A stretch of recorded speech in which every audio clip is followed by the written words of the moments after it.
semangat persatuan, kegotong royongan teman-teman pemuda dahulu.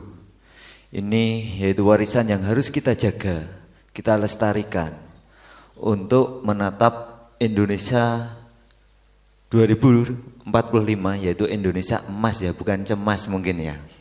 Dan ini menjadi pilihan kita semuanya, apakah kita bisa meyakini Indonesia ini bakalan emas.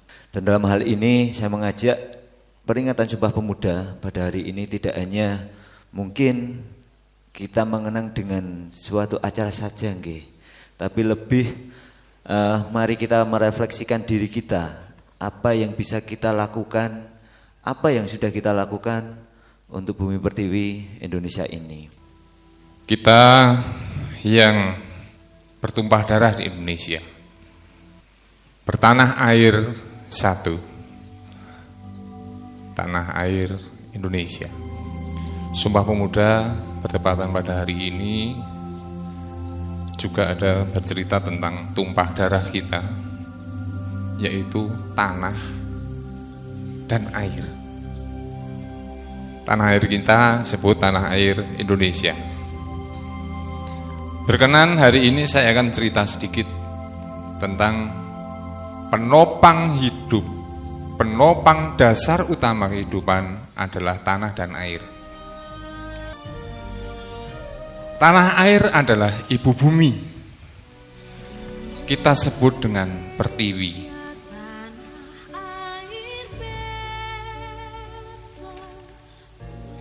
Ibu bumi sebagai ibu yang tidak hanya sekedar tempat meminta. Tanpa diminta, mereka melahirkan. Ibu bumi merawat dan tidak sekedar membesarkan kita, karena 97% yang kita makan ditumbuhkan di dalam bumi. Hampir 100% yang kita konsumsi dan hidup kita ada di bumi. Namun juga ibu bumi menghidupi semuanya.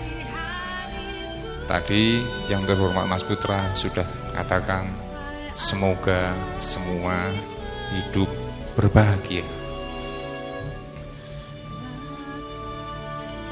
Kuncinya, tanah air untuk tempat hidup adalah tanah yang subur.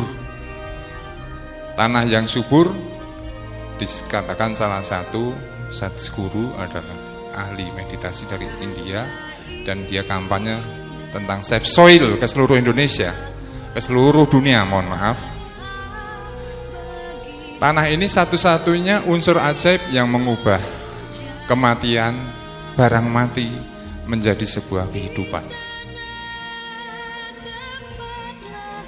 Selanjutnya, jelas air sebagai sumber kehidupan. Semua makhluk hidup membutuhkan air. Kita ini bukan siapa-siapa. Saya bukan siapa-siapa. Kita adalah bagian dari seluruh bumi, termasuk cacing yang tidak kelihatan dalam tanah, jamur, mikroba, dan lain sebagainya. Mereka lebih menghidupi kita yang selama ini sudah merusak bumi. Kita yang selama ini sudah merusak tanah. Apa yang kami lakukan? Mengembalikan kesuburan tanah, menjaga ibu bumi. Kehidupan, pangan yang sehat, berdasar pada kehidupan yang ada di dalam tanah. Sama sekali saya tidak menghitung kebutuhan hara dan lain sebagainya, tidak. Tetapi kesadaran yang paling penting. Kita harus menjadi ekosistem dengan cacing, jamur, mikroba, dan lain sebagainya. Kehidupan di dalam tanah atau kesuburan tanah adalah pondasi utama dari kesehatan atau nutrisi kita. Beras sehat Jogja Istimewa yang sekarang kita sebut dengan Soila, ini hanya bonus yang ditanam di Desa Taman Martani dan sudah berbicara di kancah dunia, di G20, di KTT dan lain sebagainya, dan menjadi oleh-oleh presiden kemana-mana. Semua berawal dari ekosistem, bukan ekosistem. Saya, Anda, semua hidup, tanaman yang di bawah tanah, semuanya adalah ekosistem. Semua adalah makhluk Tuhan. Kita hanya sebagian kecil. Semoga 100 tahun Sumpah Pemuda, tanah di Indonesia sudah bebas dari zat asing. Semoga tanah subur di Indonesia bisa kembali. Kesuburan tanah, kesehatan utama, penopang sosial dan ekonomi secara berkelanjutan. Tanpa kesuburan tanah, jangan pernah kita berbicara tentang sosial ekonomi. Kesadaran tentang ekosistem. Sekali lagi, beras sehat dengan komposisi yang macam-macam, lebih sudah ada proteinnya, kalsiumnya dan sebagainya, asam aminonya lengkap. Itu hanya bonus. Dari kita menjaga ekosistem, dari kita merawat, menghormati Ibu Bumi. Terima kasih. Kami penjaga ekosistem tanah air Nusantara Indonesia menyatakan sepakat menjaga dan merawat kesuburan tanah air secara berkelanjutan agar terwujud kesehatan masyarakat Indonesia melalui pangan sehat Jogja Istimewa. Terima kasih. Desa Taman Martani 2 bulan lalu mereka di tempat yang sama di sini itu membuat yang namanya deklarasi petani. Ini adalah tentang menjaga tanah dan air, di mana kelompok petani di sini mencoba menanam dengan konsep yang lebih sehat untuk bumi juga, yaitu tidak menggunakan pestisida dan juga bahan-bahan yang bisa dibilang sangat baik untuk kesehatan lingkungan. Jadi pas G20 yang dimasakin sama Om William Wongso, Chef Internasional waktu itu, yang dipakai berasnya itu adalah berasnya di Desa Taman Martani ini, yaitu beras ungu ini. Sehingga kesehatan tanah air yang ada di Sumpah Pemuda tidak hanya kata, tapi juga dalam aksi nyata. Ketika kita sudah menjadi diri yang semakin baik, diri yang semakin bertumbuh, kita juga mulai mengembangkan kesadaran dan kepedulian kita akan lingkungan, akan tanah dan akan air kita. Belajar bahwa pada akhirnya untuk membangun Indonesia yang subur dan makmur, itu dibutuhkan hidup berkesadaran dan selalu diawali dari bagaimana kita sadar akan diri kita dan apa yang ada di sekitar. Terima kasih Mas Bian sama teman-teman Mindful Act. Bisa nyanyi Indonesia Raya 3 stanza. Tadi ngelihat syairnya, wow, dulu tuh udah mikirin kayak gini ya. Kepikir gitu pemuda-pemuda atau maksudnya visionnya Indonesia tuh sebesar ini loh. Makanya tadi kayak merinding. Aku nggak tahu teman-teman ngerasain atau enggak. Di sini tuh kayak merinding, pengen nangis. Tapi kayak wow, dulu tuh udah mikirin gini gitu. Tapi sebulan lalu saya dari Sumba, terus dari Ruteng, Flores. Hari Senin suami saya berangkat ke ND. Wow, tapi NTT seperti masih Jawa aja nih yang gemerlap nih gitu. Nah, ya PR sama-sama menurutku juga gitu. Maksudnya jangan dilihat ini sebuah sound atau voice yang negatif, tapi harusnya ya takutnya tahun politik gitu. Tapi maksudnya ke depan nih kita ngelihatnya Indonesia tuh besar dan beragam, harusnya bisa lebih kondisinya dari sekarang dan mimpi-mimpi yang kita dulu bisa terwujud sih. Agraria sebenarnya saya inisiatif yang saya coba bangun bersama suami. Dulu belum jadi suami di Minggir. Jadi kalau di sini adalah paling Sleman paling apa nih? Timur. Agraria itu Sleman paling barat. Jadi pas tadi berangkat kok kayak dikit lagi sampai Solo ini. Saking jauhnya. Nah, tapi Idenya sebenarnya Agradaya tuh kami merasa bahwa Indonesia tuh kaya. Kita digembar-gemborkan di mana-mana Indonesia tuh kaya, bumi pertiwi tuh kaya gitu. Cuman aku ngelihat satu hal, kita kerjanya kok sendiri-sendiri ya gitu. Ada yang ahli di sini, masih mungkin tadi apa ego Ekosistem kata Mas Gandhi. Iya, ekosistem gitu. Akhirnya ngelihat Indonesia yang kaya, dan aku ngelihat juga bahwa petani Indonesia itu wah, knowledge-nya, coba ngobrol sama simbah-simbah deh teman-teman yang muda-muda itu. Menurutku scientific journal belum keluar, beliau-beliau udah bisa bilang bahwa ini secara ilmu Titan begini udah bisa menjelaskan gitu.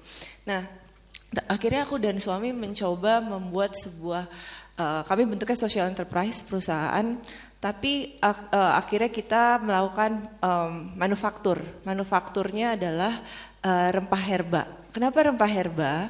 Karena rempah herba itu kadang tidak malah dilihatnya sebelah mata, terutama herba ya. Kadang malah itu suket dibabat wae karo rondap gitu. Swat. Padahal kemarin aku trade expo teman-teman itu dari Taipei minta pegagan buat, mungkin yang perempuan-perempuan tahu ya, krim Centella asiatica. Itu tuh krim itu tuh sebenarnya dari rumput laut, dan itu bahannya ada di Indonesia. Ini kenapa jadi cerita banget, banyak banget. Tapi itu kurang lebih Agradaya manufaktur rempah herba, kami mencoba ngedevelop scientifically based apa yang ada di di sekitaran termarginalkan sebenarnya, kayak rumput liar segala macam, untuk diolah jadi sesuatu atau ingredients yang bisa bermanfaat. Jadi jejak rasa itu kita bilangnya apa ya, bisa komunitas yang awalnya itu kita ada karena selain kecintaan kita terhadap dunia kuliner Indonesia, kita tuh punya beberapa keresahan gitu saat gimana cerita-cerita makanan yang tersaji itu kadang ada cerita yang itu tidak tersampaikan atau tidak terceritakan gitu. Ternyata banyak banget ada hal-hal yang jauh dari yang diceritakan itu yang sangat menarik gitu. Itu yang akhirnya kami di sini tuh hadir untuk mengenalkan, menceritakan, sama melestarikan gastronomi Indonesia. Nah, di sini kami biasanya akan membahas, mengulik keterkaitan bagaimana kuliner itu sampai tersaji, mulai dari filosofinya, budayanya, bagaimana masyarakat setempat itu mulai dari cara menanam bahan makanannya sampai akhirnya itu tersaji ke depan kita semua. Nah, itu hal-hal itu yang biasanya kita akan telusuri sampai nanti bisa teman-teman juga, kita yang belum tahu, dan bahkan kami juga belajar dan kita bisa menceritakan ke teman-teman gitu. Nah, di sini kami mencoba menceritakan itu semua dari beberapa program yang kami buat. Jadi kalau di Jejak Rasa itu ada 3 program, ada Kelana Rasa, ada Ruang Rasa, ada Kurasi Rasa gitu. Jadi biasanya untuk kami mengajak teman-teman yang secara umum itu, yuk kita jalan-jalan kuliner bareng, kita ulik kuliner lokal di sana sambil mencicipi, datang langsung ke dapurnya, atau mungkin main ke pasar tradisional bareng-bareng itu lewat program di Kelana Rasa. Jadi ada Telus Rasa, itu culinary walking tour, ada juga dining experience untuk langsung datang ke beberapa tempat yang spesifik gitu. Di Ruang Rasa kita biasanya lebih serius sedikit untuk membahas kelas-kelas gastronomi gitu. Jadi kadang pendampingan ke kelompok-kelompok seperti kelompok KWT, kelompok wanita tani, UMKM, PKK yang memang saat ini banyak sekali yang sudah cukup sadar untuk membudidayakan bahkan pekarangan, hanya dari pekarangan rumah saja bisa membuat sesuatu yang lebih membudidaya sesuatu yang lebih bermanfaat gitu. Nah, akhirnya kami membantu untuk bagaimana menghasilkan produk yang menaikkan value dari produk itu, gimana mengemas produk itu supaya bisa lebih baik nanti sampai ke customer gitu, dan mengangkat cerita dari yang ada di situ gitu. Lalu kalau di Kurasi Rasa yang terakhir itu adalah kita gimana untuk mendistribusikan produk-produk yang tadi itu lebih luas, bisa diterima ke teman-teman di luar. Kuncinya cuma satu, Mas. Apa tuh, Mas? Dari guru kita ini tadi, satu aja, Kesadaran. Yang kedua, kolaborasi. Mohon izin saya mencoba untuk mengkolaborasikan Boleh Mas. seperti dibutuhkan oleh Mbak Asri dari rempah-rempah jamu nggih. Rempah-rempah jamu itu kandungan kurkuminoidnya bila ditanam di daerah atau di tanah yang subur memiliki kandungan 7 sampai 8 kali kekuatannya dibandingkan yang asal ditanam di tanah yang kurang subur. Kandungan vitamin C jeruk 30 tahun lalu dengan kandungan jeruk sekarang itu yang ada sekarang tinggal sekitar 15-20% vitamin C dibanding yang dulu. Jadi poinnya, monggo Pak, nanti Mbak kalau membutuhkan banyak ini bisa berkolaborasi dengan petani-petani yang ada di sini. Tepuk tangan dulu mungkin. Mak comblang jadi eventnya. Jadi fungsinya kita duduk bareng di sini itu, kalau bisnis itu sekali lagi itu hanya bonus. Tapi poin utama seperti saya mengatakan, kalau kita sekarang berbicara tentang gastronomi atau cara menghidangkan, Anda bisa melihat di YouTube dalam menghidangkan ke 20 kepala negara, betapa ribetnya. Itu luar biasa itu. Dan itu dilakukan setiap tim, tidak dilakukan satu orang. Itu juga berkolaborasi. Begitu juga madu dari Mas Eko. Mas Eko. Mas, kami di sini juga butuh diajarin madu, Mas. Nanti kita tanam bunga buah di sini supaya madunya mempunyai nastar yang keren. Yang kedua, kalau ada madunya, perlu diketahui ini sudah jadi ekosistem ini. Hama padi semuanya akan hilang. Karena apa? Lebah itu memiliki kekuasaan teritorial. Keren ya? Makhluk hidup aja bisa berkolaborasi, kita yang bisa ngomong, kenapa enggak berkolaborasi? Celep. Gitu ya? Iya Mas. Mungkin gitu Mas. Iya. Kuncinya sekali lagi, sama-sama sadar tidak merasa paling hebat. Saya ini bukan siapa-siapa, yuk bareng-bareng yuk. Ayo Mas. Kesadaran mindfulness is the best. Jadi saya baru balik dari Trade Expo di Jakarta. Trade Expo adalah sebuah gelaran internasional di mana buyer-buyer luar negeri datang untuk ngebeli apa UMKM ataupun apa yang orang di Indonesia ada gitu. Terus saya didatengin beberapa kali. Dia minta bubuk kunyit dengan kurkumin konten di atas 4%. Karena India cuma 3%, punya mana lagi ya? Bangladesh itu di angka 3% aja. Terus sebenarnya saya udah ngetes di lab pakai alat namanya HPLC. Saya ngetes kunyit di Garut, kunyit di Trenggalek, sama kunyit di Lampung. Itu angkanya cuma 2%. Saya pusing. Gimana ini caranya ya biar bisa 5% gitu. Terus saya ngobrol sama teman saya yang anak pengolahan. Coba begini udah dikasih tahu lah.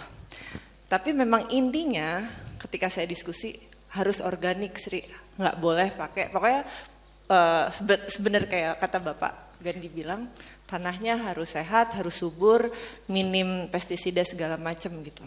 Coba kita nanti pulang ke Jogja, saya baru minggu lalu Pak Trade Expo-nya, jadi baru balik. Terus kalau bapaknya minta bisa kurkuminoid 5-7%, itu saya luar biasa.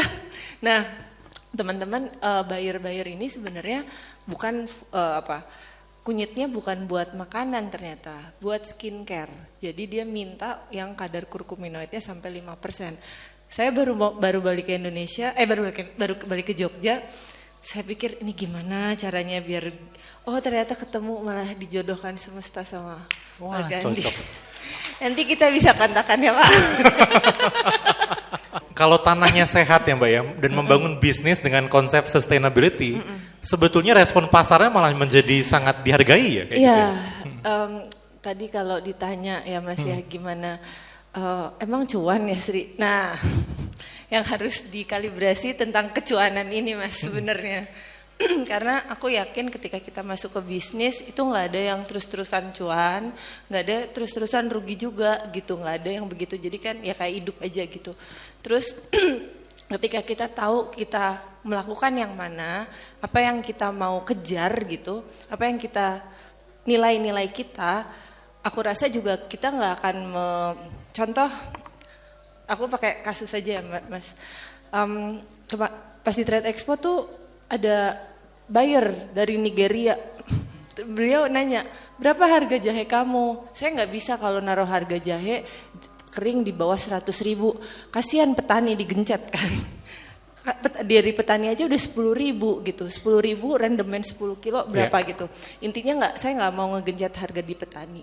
Terus dia bilang, saya bisa produksi di negara saya 25.000 gitu. Waduh, di Cina juga begitu. Tapi akhirnya saya menemukan, oh berarti dia bukan market saya gitu. Dan udah simply lepasin aja, nggak usah dikejar gitu. Nah pada akhirnya aku ngerasa hal-hal seperti ini pun juga terjadi di bisnis. Kita harus tahu battlefield kita mau yang mana gitu. Betul. Dan cuan itu bukan perkara apa ya. Kadang kita terlalu ngelihat sosial media kan biar cuan terus orang-orang ngeliatin. Padahal bisnis tuh nggak melulu tentang cuan, tapi itu ekosistem yang kita bangun gitu, knowledge yang kita coba sebarkan gitu, nilai-nilai yang coba kita transfer. Pokoknya tak tanggapi. Cerita saya jadi mentoring 7 tahun di masyarakat desa hutan. Mbak, kalau mau cari kurkuminoid di atas 5, sampean harus ke hutan. Anda kalau mau tahu sejenis rimpang-rimpangan sebesar pupu saya ini cuma ada di hutan. Makanya kami sangat tidak setuju saat hutan dirusak. Itu paru-paru dunia. Monggo untuk jejak rasa. Beras ungu ini ditanam oleh petani di sini, Bu. Dan kami krit terus-terusan. Harganya aja sudah bisa ngomong cuan. Per kilo 150, per kilo sekarang itu 75.000. Karena beras ini yang punya diabetes mellitus, konsumsi seminggu 10 hari dan ikuti program kami. Normal. Anak-anak autis nggak tantrum. Orang-orang pasca kemoterapi cepat sembuhnya. Poinnya, we are what we eat. Lalu apa yang dimakan, yang ditumbuhkan, yang di bawahnya banyak kehidupan. Termasuk madu, kalau kita bicara madu Mas Eko. Madu hutan tuh paling top ya Mas. Paling top. Apalagi hutan yang tidak dimasuki manusia. Gitu ya. Artinya yang rusak alam ini manusia gitu ya. Ya wis, kita sepakat. Tinggal kita mau ngerim apa enggak. Cuma itu aja sih. Jadi dalam beras ungu ini Mbak, jejak rasa, ada proteinnya yang lebih tinggi dari 3 potong tahu. Karena 7-9%. Ada omega 3, omega 6, omega 9 dan 12. Ada asam amino macam-macam yang terkandung dalam beras ungu. Simple, hanya menjaga kesuburan tanah. Kembali lagi menjaga ibu bumi. Karena itu didasari saat tanam dengan doa. Supaya menjadi manfaat. Jadi hidup yang paling penting adalah menjadi manfaat bagi sesama makhluk hidup dan tempat hidup. Cuma planet A, nggak ada planet B. Cuma bumi tempat kita hidup. Itu aja yang harus kita jaga. Saya dihadapi oleh banyak sekali kenyataan-kenyataan bahwa tourism yang tercipta, gitu, ekosistem yang tercipta di dunia pariwisata di Indonesia itu justru malah menghancurkan sebenarnya, gitu, dan menghilangkan nilai-nilai kelokalan, gitu. Sementara Indonesia itu kaya banget dengan diversity-nya tuh beauty banget gitu ya. Dan itu sebenarnya bisa jadi daya tarik. Tapi kalau kita coba ingat-ingat lagi sekitar mungkin 4-5 tahun ke belakang di sekitar Gunung Kidul waktu itu ada yang nanam bunga Amaryllis gitu. Amaryllis.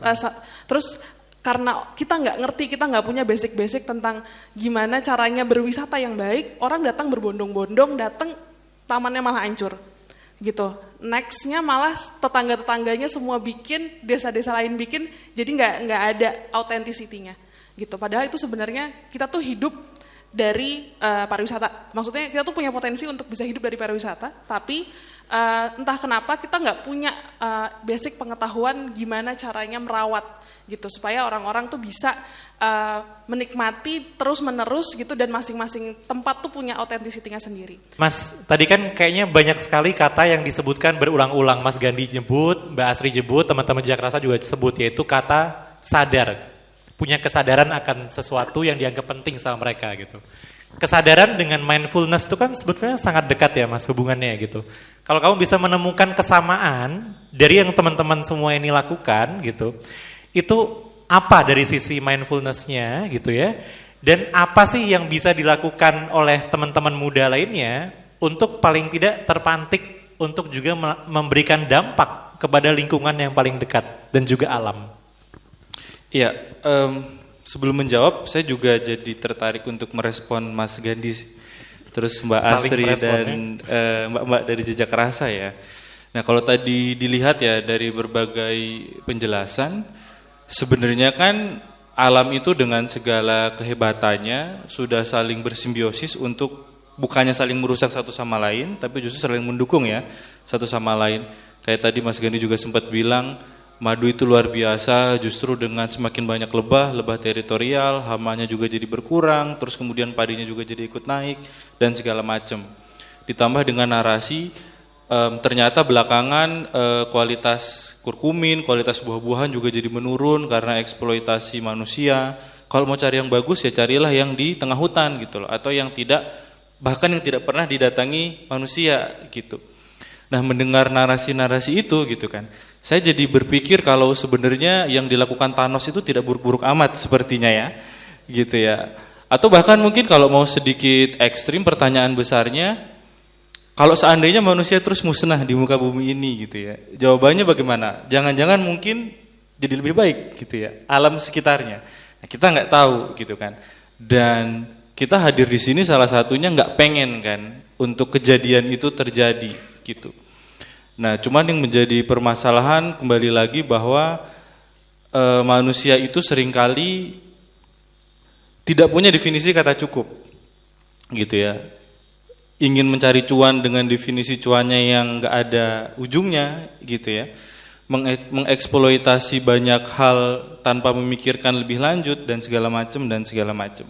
Nah, maka tadi ketika ngobrol sama Mas Gandhi juga, dia bilang memang pada akhirnya antidotnya atau obatnya supaya manusia tetap layak untuk hidup di bumi gitu ya, tetap bisa selaras dan saling bersimbiosis dengan yang lain, ya manusia butuh sadar memang akhirnya. Sadar untuk mendefinisikan cukup gitu ya. Terus sadar juga kalau Mbak Asri bilang, cuannya juga cuan yang berkesadaran Mbak ya, enggak yang cuan, pokoknya sekaya-kayanya lah, sebanyak-banyaknya lah. Eksploitasinya yang penting saya makin gendut, saya makin kaya, saya makin makmur, terserahlah yang lainnya jadi rusak dan segala macam. Sementara kalau diperhatikan makhluk hidup lain itu kan selalu memahami dari sudut pandang saya mengambil seperlunya gitu ya. Sembari saya mengambil saya juga memberikan manfaat gitu. Kalau teman-teman belajar di sekolah-sekolah itu kan ada begitu banyak istilah simbiosis ya. Simbiosis mutualisme, simbiosis komensalisme, dan berbagai macam simbiosisnya. Pertanyaannya, manusia dengan alam gimana tuh? Adakah simbiosisnya? Gitu? Ataukah hanya eksploitasinya yang ada? Gitu. So kalau misalnya yang ada hanya eksploitasinya, nggak ada simbiosisnya, itu yang jadi pertanyaan gitu. Tujuan utama manusia hadir di dunia dan semesta itu apa gitu? Kalau pada akhirnya hanya mengeksploitasi. Gampangannya seperti itu. Nah, dalam kerangka menjawab pertanyaannya Bian dalam kaitannya dengan mindfulness gitu ya. Singkatnya sih sebenarnya mindfulness itu terms yang diciptakan oleh Barat. Simpelnya gitu ya. Masyarakat kita sudah sangat kenal lah dengan istilah ini gitu ya. Masyarakat Jawa gitu tentu kenal dengan istilah eling gitu ya, kenal dengan istilah nerimo gitu ya. kenal dengan istilah topo dan berbagai macam istilah-istilah lainnya gitu. Suwung gitu ya, kenal juga dengan istilah-istilah itu. Nah, cuman kalau kita menggunakan istilah tapa, suwung gitu ya, eling, nerimo, kok kayaknya bagi milenial dan terutama Gen Z seperti kurang keren aja gitu ya. Seperti kurang menjual aja gitu. Padahal kan sebenarnya jujur li ya, kalau saya mengisi sesi gitu, dulu sempat mikir, wah kayaknya ini mudah diterima anak muda tapi agak susah nih diterima untuk yang usianya 40 tahunan ke atas gitu. Ternyata enggak, ternyata jauh lebih mudah gitu loh. Kenapa? Karena mereka bisa mentranslasi dengan lelaku hidup yang pernah mereka lakukan di masa lalu gitu. Sedangkan di anak muda kalau menggunakan istilah mindfulness jadi lebih masuk karena kan kelihatan lebih keren aja gitu. Tetapi ya karena sejak lahir sudah terpapar dengan gaya hidup yang instan gitu ya. Apa-apa mudah gitu kan. Sementara belajar hidup mindfulness berarti kita belajar sadar, belajar berproses gitu. Itu yang menjadi sedikit konflik gitu. Kalau dilihat di sosial media gitu, yang belakangan juga sering muncul gitu kan. Sebelum 30 harus punya ini, sebelum 30 harus bisa itu, punya kekayaan ini, punya kekayaan itu dan segala macam gitu kan. Nah, makanya cuannya kan akan sangat berbeda tentu saja dengan definisi cuannya yang disebutkan Mbak Asri tadi gitu. Nah, sementara di hidup berkesadaran sebenarnya kita sadar gitu bahwa ya apapun istilahnya ya, cuan, profit atau kebermanfaatan itu seharusnya melampaui diri gitu loh. Seharusnya melampaui untuk pemenuhan diri. Kalau terus-menerus masih berpusat kepada diri, ya itu sama aja kayak black hole gitu ya. Nyedot-nyedot terus tapi nggak pernah puas. Tetapi sebenarnya paradoksal, ketika cuannya itu oke, tujuan saya bermanfaat untuk lingkungan sekitar, cukupnya itu jadi serba cukup sebenarnya gitu kan. Jadi nggak melulu soal oke, saya kurang ini, oke saya kurang itu, oke saya butuh ini, oke saya butuh itu. Tetapi oke, apa nih yang bisa saya dapatkan gitu ya untuk saya bagikan lagi untuk orang. Kita jadi saluran aja gitu. Kita bukan penampung dari cuan dan profit itu. Kita hanya saluran untuk kebaikan bagi lebih banyak orang. Mindfulness ini ternyata kalau sudah meningkat levelnya itu sudah kesadaran akan lingkungan sekitar itu. Oke ya. Selama ini mungkin saya mindful tapi untuk diri sendiri dan membagi-bagi ke samping kiri, samping kanan, tapi lupa ke tanah air ya. Oke sekali. Seringkali ada banyak tujuan-tujuan baik tapi disampaikan tidak dengan cara yang baik gitu kan. Nah, iya galak gitu ya. Kalau bahasanya Mbak Asir tadi SJW gitu mungkin ya.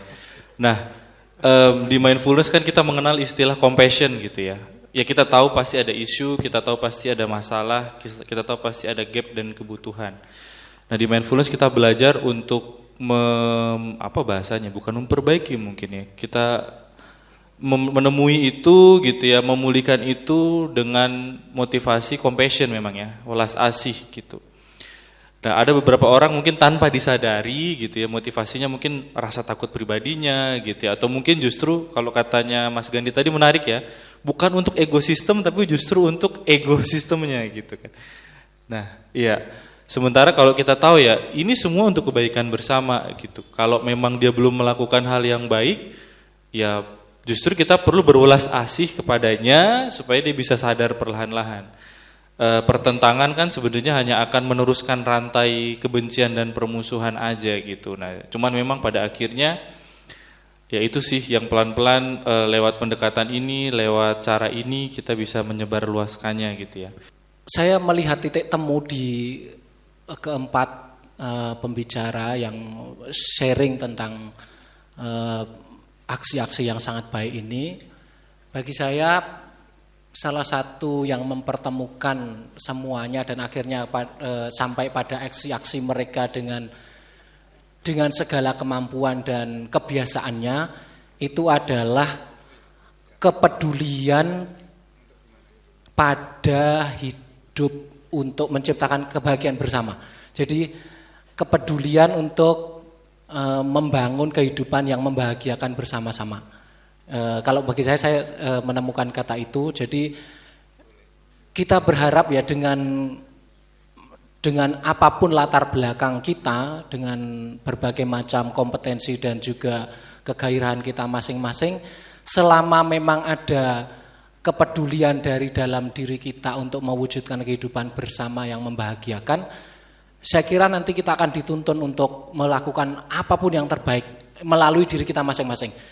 Saya mungkin juga iri dengan Mas Gandhi yang begitu cerdasnya tentang padi, tentang dan juga tentang tadi ada juga teman-teman dari herbal. Tetapi kita juga menyadari bahwa sebenarnya kita sendiri punya potensi-potensi yang kalau kita mendasarinya dengan kepedulian atau dalam kata yang lebih tadi disebutkan adalah welas asih, itu pasti kita juga akan nanti menemukannya di mana kita mesti melakukan aksi-aksi kita yang tujuannya tidak lain adalah menciptakan kebahagiaan bersama. Dan tantangannya memang adalah sekarang ini ya kita berhadapan dengan satu kondisi di mana pengukuran kebahagiaan hidup itu adalah kepemilikan yang sebanyak-banyaknya. Jadi makin banyak kita memiliki barang atau mungkin tabungan atau apapun itu ya kita seakan-akan itu merasa memang ya itulah hidup yang membahagiakan itu begitu. Jadi itu tantangannya. Jadi ya ini kita mau tidak mau harus berbicara tentang kapitalisme yang memang pada akhirnya adalah kemudian mengorbankan ya Ibu Pertiwi kita karena keserakahan kita ingin terus-menerus mengumpulkan berbagai macam barang ya supaya kita selalu ada bahwa kita itu punya ini. Jadi orang dianggap kalau sukses itu adalah kalau dia punya ini, dia menumpuk berbagai macam hal. Tapi kemudian juga ternyata dia yang dikonsumsi sebenarnya adalah kehampaan ya. Apa yang sebenarnya kelihatannya membahagiakan itu justru menyisakan berbagai macam persoalan-persoalan. Sekarang terlihat bagaimana teman-teman muda ini mudah sekali jatuh pada misalnya kegelisahan ya, FOMO, fear of missing out. Ya kalau temannya gini kok saya enggak gini, kalau temannya punya ini kok. Ya karena memang sekarang ini kita ya tadi pengukurannya adalah semakin kita menumpuk hal sesuatu itu semakin kita dianggap orang ya, semakin kita dianggap sukses. Nah, saya juga akan turut mengkampanyekan tentang tujuan hidup kita itu adalah bahagia. Tetapi bahagia itu sebenarnya yang perlu kita perhatikan. Saya merumuskan ya atau dalam eksperimen hidup saya coba untuk membuat ukuran kebahagiaan itu apa toh? Yang pertama itu adalah sehat. Jadi kalau kita hidup sehat tuh potensi untuk hidup bahagia lebih daripada tidak sehat. Memang orang yang tidak sehat itu ya punya potensi untuk hidup bahagia, tetapi orang yang sehat punya potensi jauh lebih besar. Makanya tadi kalau kemudian kita bisa makan sesuatu yang sehat, kita juga bisa apapun yang membuat kita menjadi sehat, itu saya kira itu perlu kita upayakan. Jadi kita kerja banyak uang, tapi kalau nggak sehat ya tetap ya jangan. Atau kita pokoknya punya apa tapi nggak sehat ya jangan. Kemudian yang kedua adalah berkecukupan atau tidak merasa berkekurangan. Jadi berapapun pendapatan kita, kalau kita merasa tidak berkekurangan, kita selalu berkecukupan ya itu kita bahagia kok. Nah, kemudian yang ketiga adalah harmonis atau rukun. Ya, dengan siapapun kita tidak ada musuh. Kalau kita dimusuhi ya itu pasti dalam kehidupan kita tuh tidak akan kita tuh selalu dibaik-baik orang terus, nggak mungkin. Tapi paling tidak adalah kita tidak membalasnya dengan membenci. Jadi orang ngomong ke kita, ngomong ke ini, itu biasa. Tapi paling tidak respon kita adalah tidak merespon balik dengan kebencian. Sehingga saya duduk di sini tidak ada musuh, saya dimanapun tidak ada musuh, itu akan membuat kita benar-benar happy, bahagia. Dan yang keempat adalah kita tentram hatinya itu. Jadi dimanapun hidup kita itu tentram. Mau makan ya sedikit ya tentram, mau banyak juga tentram, mau makan nasi juga tentram, mau makan godokan telo juga tentram aja. Jadi kita merasa hidup kita itu penuh dengan blessing gitu loh, penuh dengan berkah hidup. Nah, saya kira itu sharing saya. Jadi cinta kasih yang kita harapkan itu memang bukan hanya untuk ke dalam diri kita, tapi memang mesti kita lakukan dalam pola pikir kita, dalam ucapan kita, dalam tindakan kita. Karena tadi seperti yang Mas Bian katakan adalah apapun yang kita lakukan itu sebenarnya juga akan kembali kepada kita. Ya, kalau kita belajar dari nafas, kalau kita bernafas tadi, mindful breathing, ya sebenarnya kan ini hanya memberi dan menerima dan memberi ya. Jadi kita menarik, mengeluarkan apa yang kita tarik O2, kemudian kita berikan CO2 juga bermanfaat untuk alam semesta, O2 juga bermanfaat untuk diri kita. Tapi kalau kemudian tidak imbang, nah itu lalu kemudian menjadi hidup bermasalah. 4 ini harus kita jaga keseimbangannya, kesehatan, kecukupan, kemudian keharmonisan dan juga ketentraman ini. Ya mindfulnya kita mesti ke sana. Terima kasih. Kita concern terhadap bagaimana sih mendampingi teman-teman orang muda bertanggung jawab terhadap dirinya sendiri, tidak hanya sehat secara fisik, tapi sehat secara holistik. Makanya ada mental health issue, kemudian bagaimana mereka menghadapi career path, quarter life crisis dan sebagainya gitu. Nah, saat ini kebetulan sekali bebarengan yang kemarin kita lakukan kolaborasi, itu kita sedang ingin membangun kesadaran teman-teman pola perilaku konsumsi, apa yang mereka makan. Karena kecenderungan kami melihat jantung, diabetes, hipertensi itu mulai kena di anak-anak muda gitu, tidak hanya orang tua gitu. Kemudian saat ini sudah ada sekitar 70 anak muda yang kita latih sebagai fasilitator nasional yang siap kita lakukan intervensi ke teman-teman muda yang lain, dan sudah sekitar 1.700 teman-teman muda yang sudah mendapatkan intervensi ini ya, bagaimana mereka belajar mencintai dirinya sendiri dengan berkesadaran dengan apa yang mereka makan. Kalau self love itu diartikan sebagai aku mencintai diriku sendiri, berarti aku harus makan sembarangan apa yang aku pilih gitu. Misalnya aku makan cilok karena aku cinta, aku makan cilok terus-terusan gitu. Padahal kan nggak seperti itu gitu ya. Kalau tadi what you are is what you eat, itu yang jadi campaigns kita gitu. Nah, tadi saya langsung noleh ke belakang gitu, karena isu-isu orang muda ini sangat complicated gitu ya teman-teman, yang sudah kita dampingi di 15 kabupaten di seluruh Indonesia, 2 di Sulawesi, 13 kabupaten di Jawa, kemudian lokus kita di Jabodetabek, Jawa Barat dan Jawa Timur. Itu meskipun banyak masalah, tapi kami berangkat dari keinginan kami untuk bermanfaat, meskipun awalnya hanya membangun sebuah platform kecil-kecilan, small movement, tapi alhamdulillah saat ini RISE mulai dilirik ya oleh teman-teman dari USAID, dari Swiss gitu, karena mereka tahu apa yang kita lakukan mulai berdampak untuk orang-orang muda, dan semoga nanti ke depan kolaborasi dengan tujuan baik semakin akan ditingkatkan, dan kami terbuka untuk teman-teman yang ada di sini untuk berkolaborasi dengan kami. Bisnis yang pro sama lingkungan, yang open minded kayak gini gitu ya, dengan konsep-konsep kayak gini. Katanya kan cuma ada di Jawa katanya, banyaknya di Jawa, tapi bagi wilayah-wilayah lain belum banyak yang melek nih sama yang kayak gini gitu. Di skala nasional gitu ya, bagaimana sih semangat untuk membangun bisnis teman-teman muda di sana yang selayaknya bisnis yang ada di depan ini kayak gitu?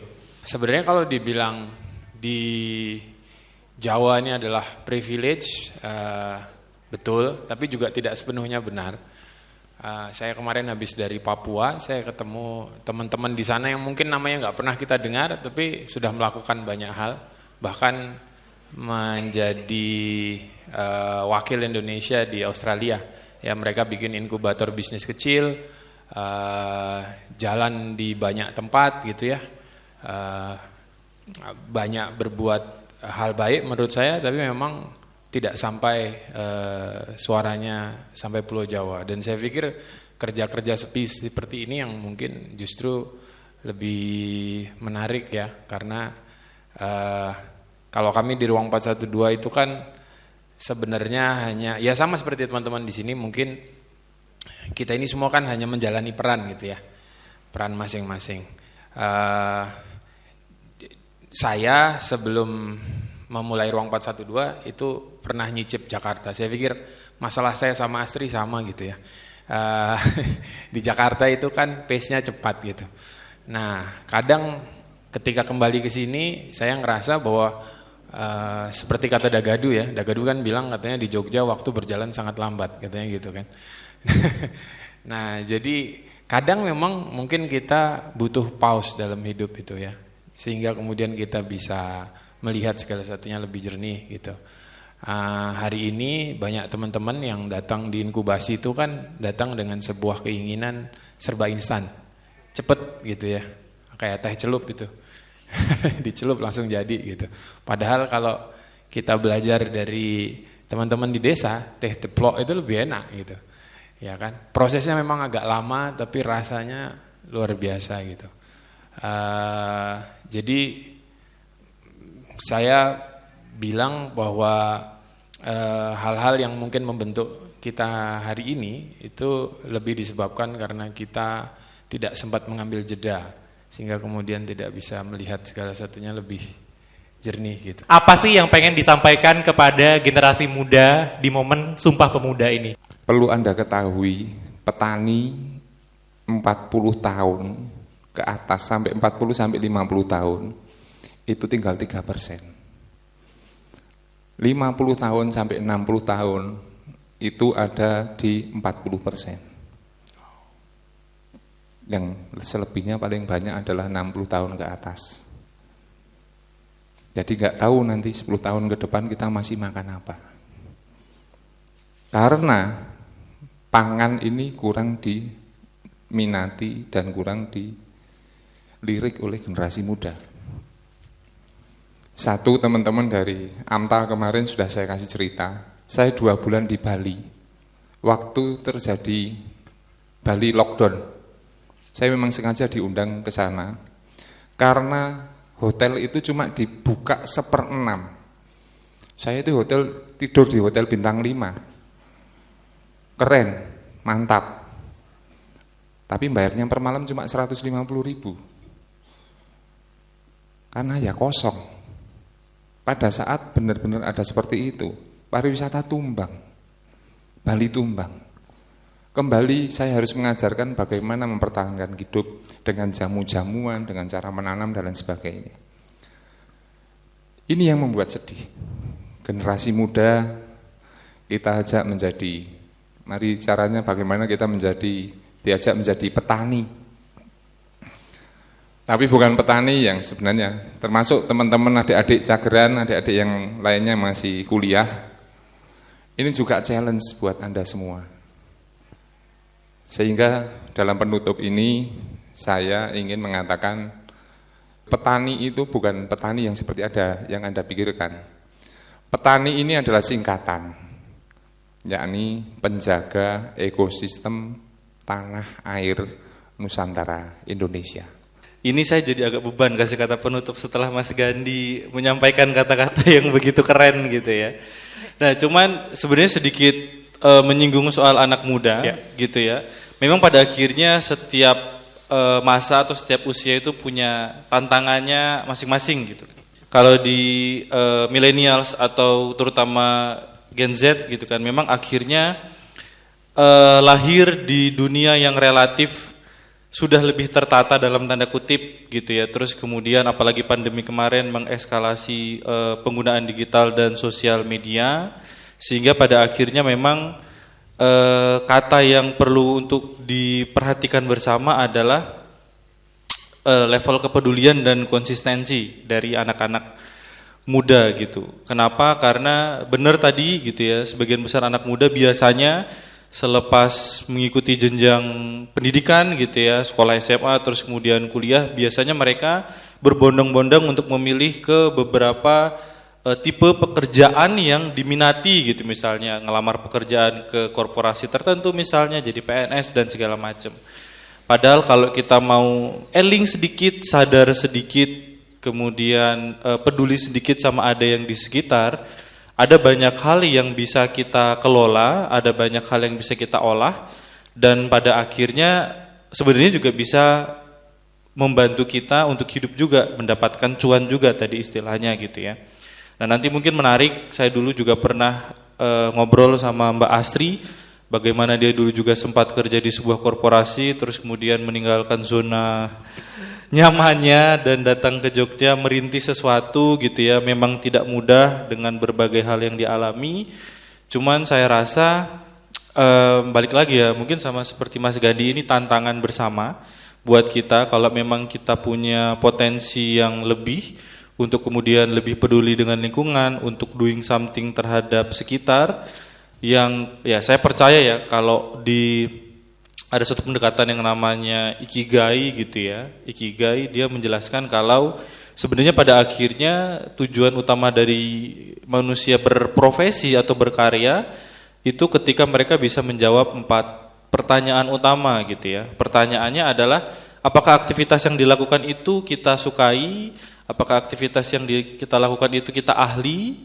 terus kemudian salah satu yang terpenting adalah apakah aktivitas itu bisa bermanfaat bagi dunia, bagi sekitar, bagi manusia lain gitu ya. Dan yang keempat pada akhirnya biasanya kalau ketiga pertanyaan ini sudah terjawab, yang keempat pasti mengikuti apakah pekerjaan itu bisa menghasilkan cuan gitu ya, atau bisa menghasilkan keuntungan bagi kita untuk minimal bisa merasa cukup dan melanjutkan hidup gitu. Nah, saya sendiri di keprofesian saya pada akhirnya menemukan jalur ini, 4 pertanyaan itulah yang sering saya jadikan panduan dalam kehidupan. Sehingga minimal walaupun belum holistik banget gitu ya, tapi proses menuju ke profesi yang sebenarnya nggak hanya untuk tujuan ego aja gitu ya, tapi tujuan eko bisa terpenuhi. Ngobrol terakhir sama Romo Toto tentang kecukupan manusia. Ya, itu di bisnis tuh kayak the more you unlimited itu kayak makin makin nafsu ya. Nah, terus celakanya lagi menurutku sekarang konten-konten yang kita konsumsi juga, aku membandingkan dengan usiaku waktu mungkin seumuran 15, 17, 16 gitu. Okay. Di mana anak-anak mulai bermimpi gitu. Kok kayaknya waktu usia 15, 16 aku tuh cita-citaku jadi peneliti. Dan kalau di Indonesia jadi peneliti tuh kayak nggak punya uang ya. Ya kan? Jadi bukan yang jadi pengusaha, bukan jadi Raffi Ahmad atau siapa gitu. Iya. Ya kan? Betul. Kok sekarang number one priority itu uang ya gitu. Jadinya harus cuan gitu. Kayaknya waktu aku remaja 15-an gitu, kita jadi kayak punya dream yang itu money ada, tapi yang duluan tuh apa passionnya kamu gitu. Yeah. Nah, yang mau aku highlight adalah tentang bisnis, karena aku merasakan sendiri di Agradaya. Passionku karena backgroundku adalah teknik kimia biotek, Mas. Jadi memang aku suka mengulik. Yeah. Dan aku suka sekali masak. Oke. Dan jadinya larinya adalah ke lab itu nguliknya bahan alam akhirnya. Dan kalau dibilang sekarang Agradaya ada order dari mana 1 kontainer gitu, itu baru Mas setelah 10 tahun.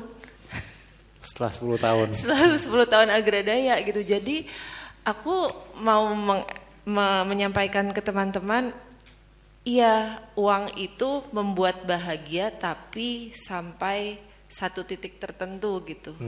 Tadi aku lupa Romo Toto atau Mas Gandhi? Bukan, Mas Putra yang bilang jadi harus melampaui diri kita sendiri sebenarnya. Nah, itu yang aku rasakan sama bisnisku sih gitu. Jadi ketika you doing business itu harus melampaui dirimu sendiri. Contoh yang ku kalkulasi ketika ada kemarin kita baru deal 1 kontainer kemiri. Kemiri Mas, terus kita bingung kan sebenarnya, tapi saya minta ke bayarnya, saya nggak mau kemiri dari Jawa, saya maunya kemiri dari Nusa Tenggara Timur. Nanti kita pikirin caranya supaya di Nusa Tenggara Timur ada proses pengemasan sampai dari sana ke luar negeri, aku nggak mau di Jawa lagi gitu. Nah di situ aku ngerasa gila, sebenarnya kan gampang banget ya dilakuin di Jawa ya, kemiri ada gitu, tinggal ambil gitu. Tapi itu yang aku rasain bahwa apa tadi ini harus melampaui diriku sendiri, harus ada mama-mama yang terberkati lah pokoknya bisnis ini bersama mama-mama NTT gitu. Jadi Agraria lagi melakukan itu. Itu sih Mas. Jadi panjang banget, tapi sebenarnya yang aku mau emphasize, anak muda jangan keburu cuan, jangan apa-apa cuan dulu gitu sih. PR kita masih banyak banget, teman-teman.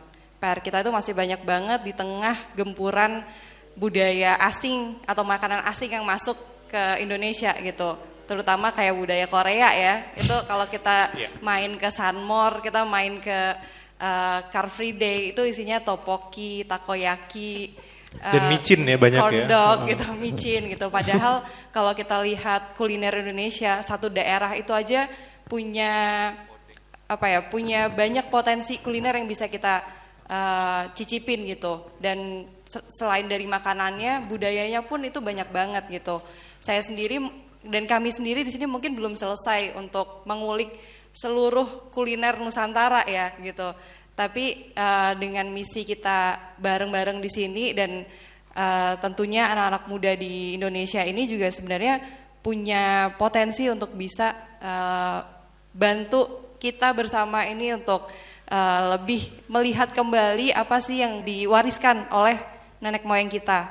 Karena kalau bukan kita siapa lagi kan yang akan meneruskan gitu. Kalau dulu simbah-simbah kita ngajarin bikin makanan, ngulik-ngulik makanan, ya tugas kita adalah meneruskannya, bukan cuma nyicipin aja gitu.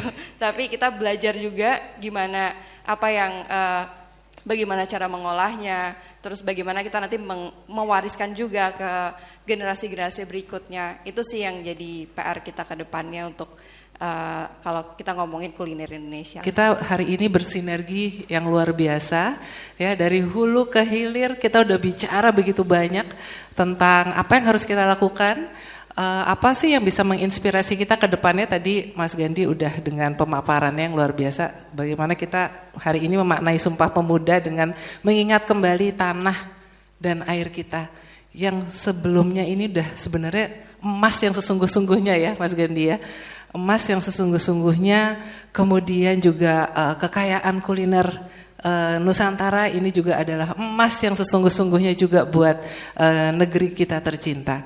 Pertanyaannya adalah bagaimana kita bisa menyadari bahwa ini adalah emas yang harus terus kita jaga sehingga dia bisa tetap bersinar gitu ya. Nah, disinilah peran teman-teman. Kalau di tahun 1928 itu para pemuda itu bersatu, menyadari ya kan, sadar banget bahwa nggak bisa nih kita berjuang dengan sendiri-sendiri. Ada Yong Celebes lah, ada Yong Yava lah dan seterusnya, nggak bisa sendiri-sendiri. Justru kita harus bersatu. Ya, makanya Mindful Act memaknai itu hari ini ya di Hari Sumpah Pemuda. Saya juga sangat tergelitik gitu tadi dengan perkataannya siapa tadi, Romo Toto ya. Ya, pada akhirnya kan kita pengennya bahagia ya. Ketika kita dalam menjalankan hidup kita pengennya bahagia. Padahal bahagia itu terus kita suka mencari-cari ya. Kalau tadi Mas Putra sama Mbak Asri ya dalam berbisnis kita ngomonginnya cuan aja, kita pikir itu adalah kebahagiaan sejati. Terus juga udah diomongin sebelum umur 30 udah harus tajir melintir. Nah, itu kan apakah itu kebahagiaan sejati? Nah, coba sekarang kita merenungi sejenak aja ya, kita berefleksi. Seperti tadi kata Romo Toto, bahagia itu apa sih sebenarnya? Gimana caranya bahagia? Punya karier tinggi, banyak uang, punya rumah dan mobil mewah. Kalau sudah hidup mapan, kita baru bisa hidup bahagia. Keliling Pulau Bali, naik Gunung Rinjani, makan pasta di Itali. Jalan-jalan keliling dunia adalah sumber bahagia.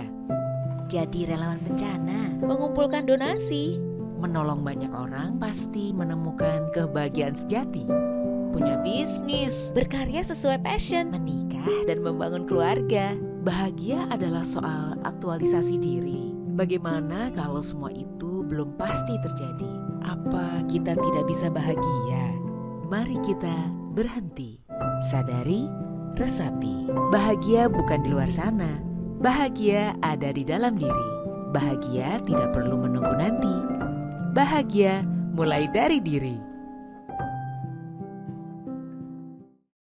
Nah oke, teman-teman, selanjutnya kita udah tahu ya, tadi kita berefleksi, bahagia dimulai dari diri sendiri. Nah, Mindful Act ingin sekali menyebarkan latihan atau hidup berkesadaran ini ke lebih banyak lagi. Nggak cuman hanya di sini. Tadi Rise Foundation juga kita sepakat ya bahwa kepengennya nih gerakan ini juga bisa kemana-mana. Saya percaya Mas Gandhi, Mbak Asri dan Jejak Rasa juga kepengen ini semua juga gerakan-gerakan yang kita lakukan, upaya-upaya baik ini tidak hanya berhenti di sini. Nah, Mindful Act menginisiasi ini juga, makanya kita mulai mencoba mengembangkan bagaimana caranya kita menyebarkan hidup berkesadaran ini lewat website kami, ya, lewat platform online, ya. Nanti teman-teman bisa cek ya di mindfulact.com. Nah, nanti bisa lihat di situ karena di sini nanti ada isinya pembelajaran-pembelajaran tentang hidup berkesadaran. www.mindfulact.com.